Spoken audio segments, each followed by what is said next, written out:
Olá, este é a Voz do Mercado, mais um podcast da Novo Meio, empresa que edita o novo varejo e produz os conteúdos das plataformas de comunicação e relacionamento aftermarket automotivo. Estamos recebendo César Costa, diretor comercial e de marketing da Vega Motors. Olá, César. Nessa conversa com as crescentes audiências dos nossos podcasts, eu gostaria inicialmente de ouvir as suas impressões sobre o atual momento do mercado de reposição no Brasil. Afinal, já são mais de 2 meses da implantação do isolamento social. Como é que vai o mercado, César? Bom dia aos amigos da Novo Meio, bom dia a todos os amigos do mercado que estão acompanhando todas essas informações da Novo Meio, né? Estou achando bastante interessante. É um novo sistema, né? Pode-se dizer aí, que já existia, mas mais agora dedicado à comunicação e informação. Para nós aqui da Vega, né, claro, sem dúvida nenhuma, também estamos sofrendo com essa atual situação do mercado, né?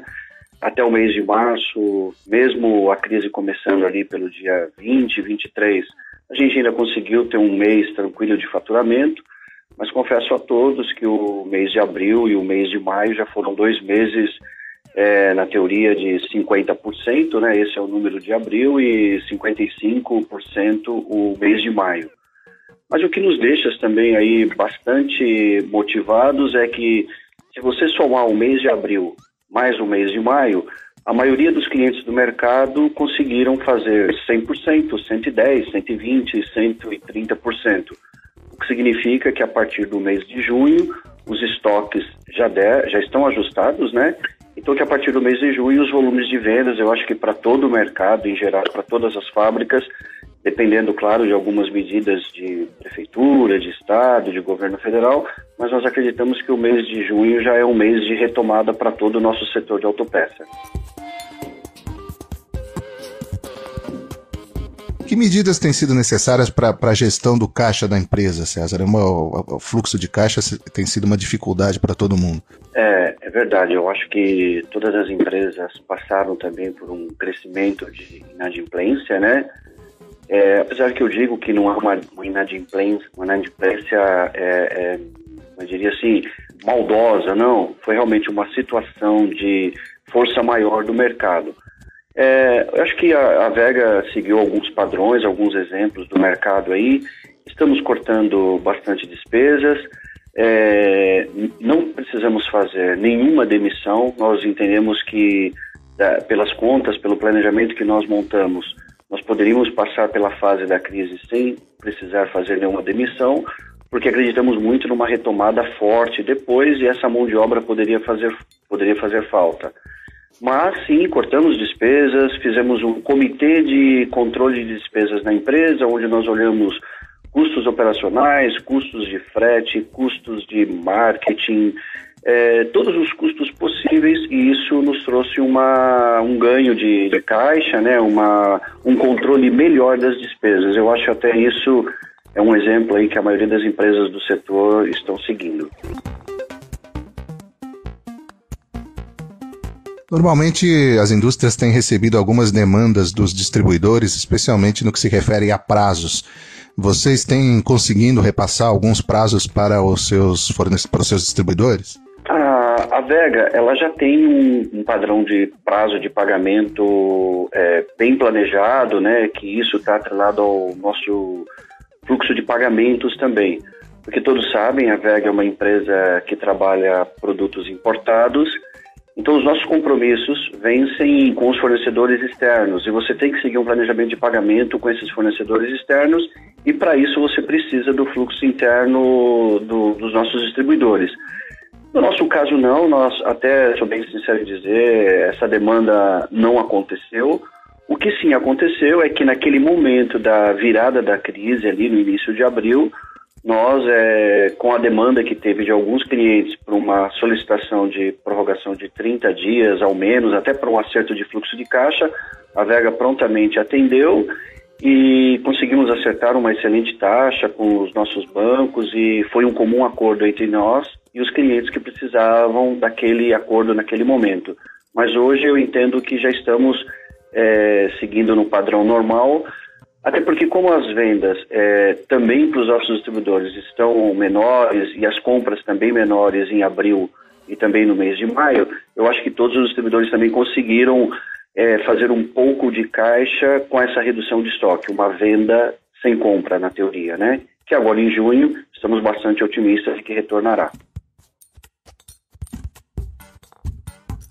Bom, a primeira parte da sua resposta leva a uma outra pergunta, que é a pressão cambial. O dólar tem mostrado um viés de alta, chegou quase perto dos R$6, baixou um pouquinho, e você disse que vocês têm um relacionamento muito forte com fornecedores externos. Como vai essa situação? Que reajustes você já recebeu aí? O que você foi obrigado a passar já para o mercado?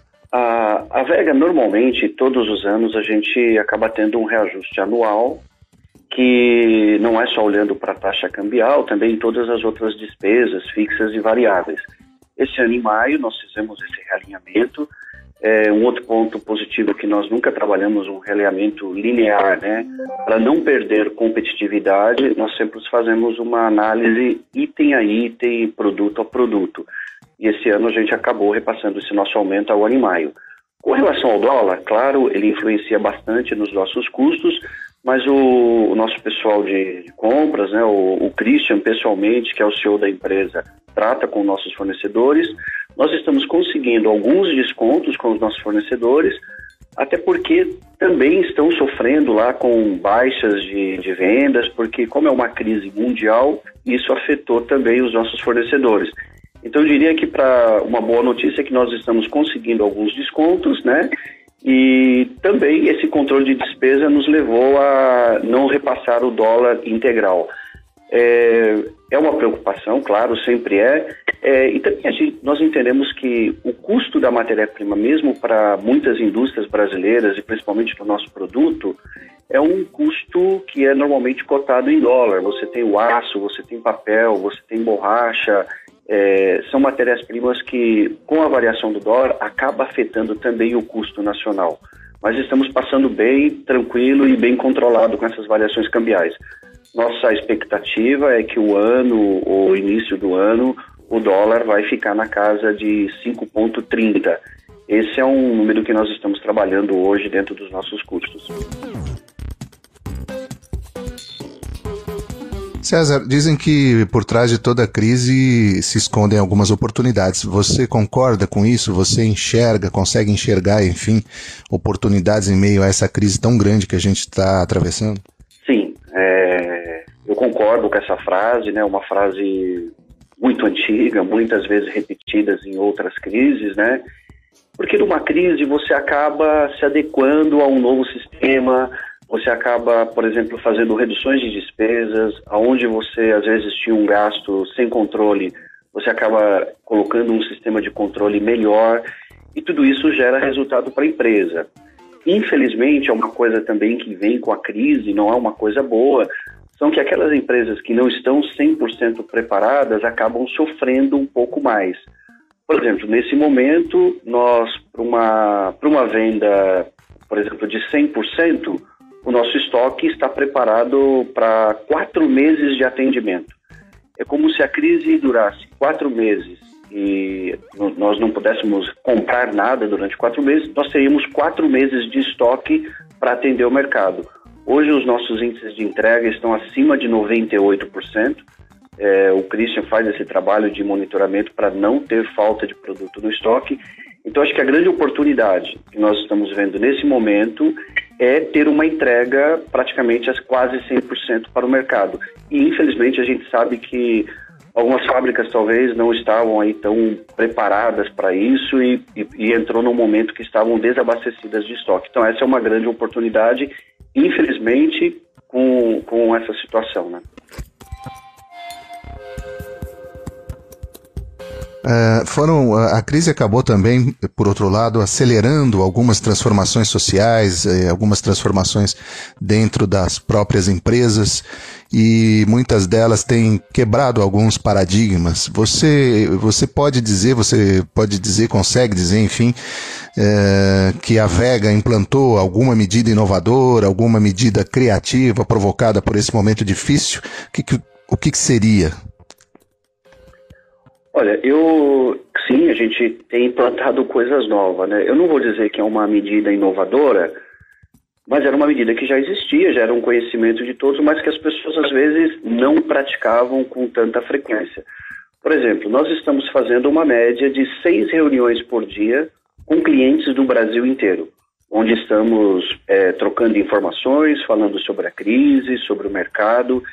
E isso é uma coisa que nós não tínhamos antes. Antes, para eu falar com um cliente, por exemplo, de Manaus, era por uma ligação telefônica ou uma viagem anual, por exemplo, ou quando eu encontrava com esse cliente em alguma feira automotiva. E agora a gente está praticando isso. É uma média de 6 reuniões por dia. Com a nossa equipe de vendas também. Por exemplo, temos representantes pelo Brasil inteiro. Também a reunião presencial que nós tínhamos era uma vez por ano, e os encontros eram nas viagens ou também em alguma feira. Já durante os meses de abril e maio, estamos realizando com frequência 2 reuniões mensais com toda a equipe de vendas para alinhar.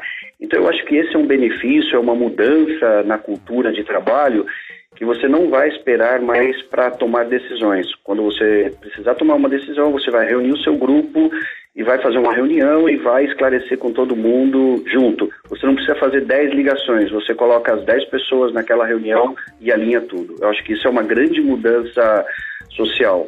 O home office também é uma coisa que já existe há muito tempo, mas era uma prática também, eu acho que ainda muito pouco, né? Não tinha uma intensidade. Hoje nós acreditamos que isso veio para ficar. Você não precisa estar no seu escritório para desenvolver o seu trabalho, para falar com os seus clientes, para fazer reunião. Isso gera uma redução de custo, gera também por exemplo, menos trânsito para a cidade. São muitas coisas. Se você pensava numa ampliação do teu espaço de trabalho, hoje eu diria que muitas empresas vão repensar e falar, não vamos comprar uma mesa a mais. Dá para as pessoas, sim, atuarem de casa, ter um rodízio no escritório e a gente ter um trabalho muito efetivo no home office.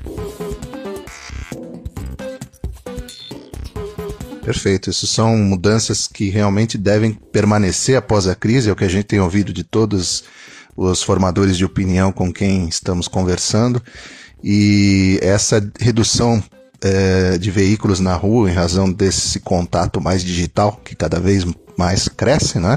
Por outro lado, também pode ter um certo impacto no mercado de reposição, já que dependemos dos carros na rua, né, César? Mas, de qualquer forma, fazem parte de um pacote de mudanças aí que deve vir para o mercado de reposição. Eu gostaria que, para encerrar, César, você fizesse uma avaliação, traçasse aí um rumo do que pode ser esse novo mercado de reposição após a crise, e também gostaria de ouvir aí a sua mensagem final para os nossos ouvintes, para as crescentes audiências dos podcasts da Novo Meio. Verdade, vocês têm razão, né? O mercado, ele sempre está se transformando, mas com muito profissionalismo, também sempre se adequando às novas fases, né? Já tivemos muitas mudanças. Eu acredito que realmente o transporte, né, o uso do veículo é uma tendência mundial de cada vez estar diminuindo um pouco mais, até por uma questão de poluição e de outros gastos, né? O uso de bicicletas, o uso do metrô, do transporte público. Mas eu acho que nesse pós-pandemia ainda vamos ter um fluxo grande de veículos, porque eu acho que até por um pouco de preocupação com a saúde, as pessoas vão preferir usar o carro. Eu acho que aquele que tiver a opção de não usar o transporte público nessa primeira fase, até realmente ter segurança total dessa questão da pandemia, do vírus, podem aumentar sim o uso do veículo.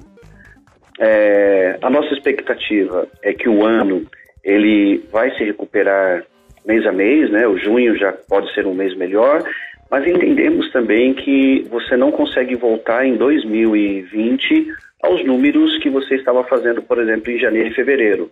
A nossa perspectiva é de que isso vai acontecer sim no primeiro semestre de 2021, até por conta dessas mudanças econômicas, de política, de governo, que tudo isso também de uma forma afeta a economia e afeta o consumo e afeta o psicológico das pessoas para consumir. E para finalizar, eu dou os parabéns aí para Novo Meio, para todos que estão ouvindo. Eu acho que somos um mercado forte, um mercado de reposição, o mercado brasileiro de autopeças é um mercado crescente, os olhos do mundo estão aqui. Eu acho que todos têm aí que realmente fazer essa lição de casa, reduzir custos, mas olhar com boas perspectivas para o mercado. Nós estamos num mercado excelente e que todos que fizerem diferente, que trabalharem dedicado, vão conseguir superar a crise e chegar a bons resultados. Conversamos com César Costa, diretor comercial e de marketing da Vega Motors. Eu sou Cláudio Milan, profissional do jornalismo da Novo Meio. E você ouviu o podcast Voz no Mercado, a sua mensagem na sua própria voz para todo o mercado. Ouça também os podcasts da Novo Meio, Mercado Agora, Pensando Bem, Alguma Pergunta, Novo Hoje, Voz Digital e Jornalismo de Verdade.